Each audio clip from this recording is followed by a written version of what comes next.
By pressing any button of the remote, the LED started to blink. By this circuit, we can check the remote is working properly or not. By pressing any button, the LED started to blink. To do this thing, stay with me and see the video completely.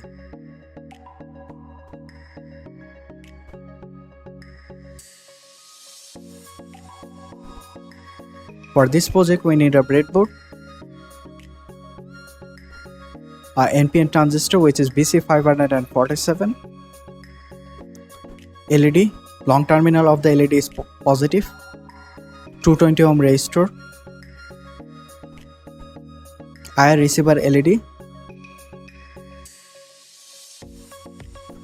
some wire,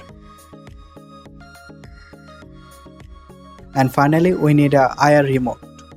If any button press, then the IR LED started to blink.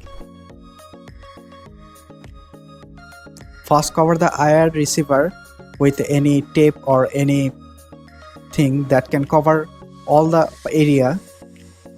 First connect the BC547 in the breadboard, and collector pin of the transistor is connecting with the positive rail of the breadboard. In base pin, add a wire, and opposite side of the wire is connected with negative terminal of IR receiver, and positive terminal of the IR receiver is connecting in the positive rail of the breadboard.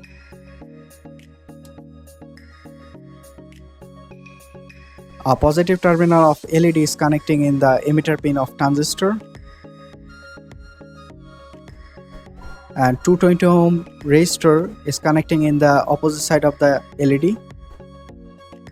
Now connecting power in the circuit.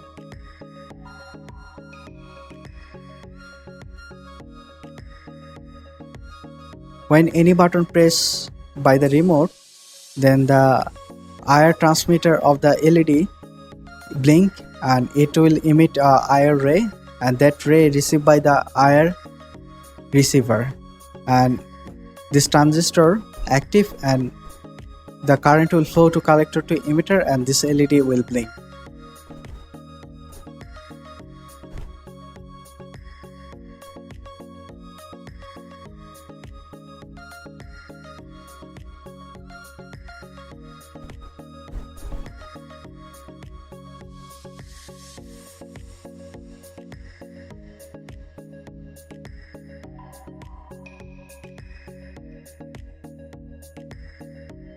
So if you like my video, then don't forget to subscribe my channel. See you in the next video.